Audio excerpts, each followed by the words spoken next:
दर्शकबिन नेपाली सेनाको हेलिकप्टरले यति बेला टुनी खेलमा हेलिकप्टरबाट फूलको गुच्छा फालेर दशैंको शुभारम्भ गरेको छ। यो दशैं शुभारम्भ गर्दै गर्दाखेरि नेपाली सेनाले टुनी खेलमा हेर्न सक्नुहुन्छ यसरी दशैं मनाइरहेको छ।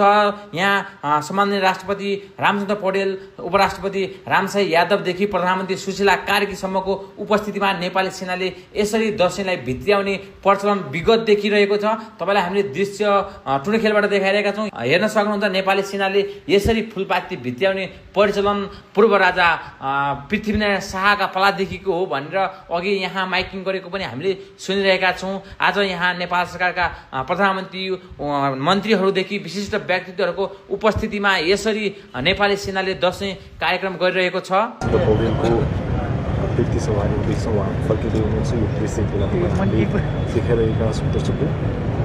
यो 2082 सालको बडा दशैंको विशेष पावन अवसरमा एक बेला टुनी खेलबाट जुन फुलपाती बढाई कार्यक्रम भएको थियो, लगभग यसको समापन सँगसँगै यति बेला राष्ट्रपति रामचन्द्र पौडेल देख्न सक्नुहुन्छ। उहाँ अभिवादन गर्दै हुनुहुन्छ। यति बेला सम्पूर्ण सञ्चारकर्मीपट्टि उहाँ फर्केर अभिवादन गर्नुभयो र यति बेला नेपाली सेनाको प्रधान सेनापतिसँग हात मिलाएपछि उहाँ विदाई गर्दै वा विदाई हुँदै हुनुहुन्छ। यति बेला यो दृश्य तपाईँले देख्नुभएको छ। दर्शकबिन राष्ट्रपति रामचन्द्र पौडेल यो विशेष समारोहबाट उहाँ फर्कदै हुनुहुन्छ। यो दृश्य तपाईँले देख्नुभएका छौँ।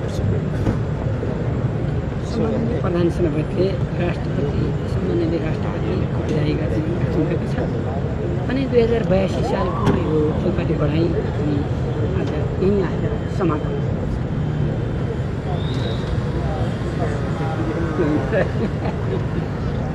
दर्शकवृन्द, यो कार्यक्रमको समापन सँगसँगै फुलपाती बढाई समारोह जुन हामीले तपाईँलाई देखाइरहेका थियौँ, यो विशेष कार्यक्रम टुनी खेलबाट बडा दशैं 2082को पावन अवसरमा जुन समारोहको समापन सँगसँगै यति बेला सम्माननीय प्रधानमन्त्री, नेपालको पहिलो महिला प्रधानमन्त्री सुशीला कार्की फर्कँदै गर्नुभएको दृश्य यति बेला तपाईँलाई देखाउँदैछौँ हामी।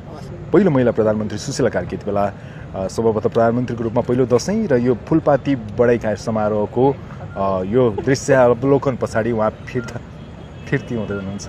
दर्शकबिन, विगतित प्रतिनिधि सभाका सभामुख देवराज घिमिरे यति बेला यो समारोहबाट फर्कदै हुनुहुन्छ। यो दृश्य पनि तपाईँलाई देखाइरहेका छौँ। प्रधान सेनापति जो आजको कार्यक्रमको आयोजकको रूपमा हुनुहुन्छ, उहाँले पनि उहाँलाई विदाई गर्दै गर्नुभएको दृश्य देखाइरहेका छौँ। र यहाँ देख्न सक्छौँ हामी ड्यासमा विशिष्ट पाहुनाहरू, देशी विदेशी पाहुनाहरू जो विशेष गरी विदेशबाट पाल्नुभएका र विशेष गरी यो विदाई सँगसँगै हामी देख्न सक्छौँ टुनी खेलमा अन्तरिम सरकारका मन्त्रीहरू, विशेष गरी अर्थमन्त्री हामी देखिरहेका छौँ, कृषि मन्त्री देखिरहेका छौँ, गृहमन्त्री, सञ्चार मन्त्री हामीले यहाँ देखिरहेका छौँ।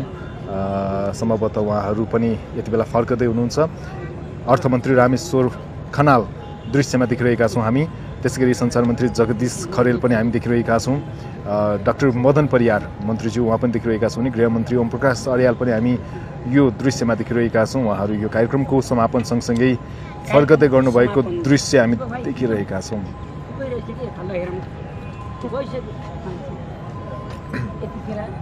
एउटा मन्त्रीको नाम के हो? एउटा किसिना नभनौँ। दर्शकवृन्द, यो माहौल बडा दशैं 2082को फुलपातीको दिनमा छौँ हामी र विशेष गरी घरमा फुलपाती भित्राउने कार्यक्रम सँगसँगै यति बेला देशले विशेष गरी टुनी खेलमा पनि यो फुलपाती भित्राउने, विशेष गरी यसलाई फुलपाती भित्राउने भन्दा पनि फुलपाती बढाई समारोहको रूपमा चाहिँ वर्षौँदेखि मनाइने गरिन्छ र त्यही अनुरूप यति बेला हामी टुनी खेलबाट तपाईँलाई फुलपाती बढाइको कार्यक्रम देखाइरहेका थियौँ र सम्पूर्ण प्रमुख अतिथि, विशिष्ट अतिथिहरूको विदाई सँगसँगै यति बेला हामी नेपाल सरकारका अन्तरिम सरकारका मन्त्रीहरूलाई देखाइरहेका छौँ। गृहमन्त्री, त्यसै गरी अर्थमन्त्री, कृषि मन्त्री लगायतका मन्त्रीज्यूहरू, सञ्चार मन्त्री लगायतका मन्त्रीज्यूहरू यति बेला यो समारोहको अन्त्य सँगसँगै फर्कदै हुनुहुन्छ, विदाई माग्दै हुनुहुन्छ, एकअर्कासँग भलाकुसारी गर्दै हुनुहुन्छ। विशेष गरी उच्च श्रेणीका कर्मचारीहरू पनि यहाँ हुनुहुन्छ, उहाँहरूसँग भलाकुसारी गर्दै गरेको दृश्य पनि देखिरहेका छौँ। एक आपसमा शुभकामना आदान प्रदान पनि हुनसक्छ। यो नेपाल प्रहरीका महानिरीक्षक पण्डित स्वामी, प्रधान सेनापति, सशस्त्र प्रहरीका महानिरीक्षक लगायतका सम्पूर्ण व्यक्तित्वहरूको चाहिँ यहाँ आगमन भएको थियो र यो कार्यक्रमको अन्त्य सँगसँगै उहाँहरू बिदाई मागेर फर्किँदै गर्दाको दृश्य यति बेला तपाईँलाई हामी देखाइरहेका छौँ।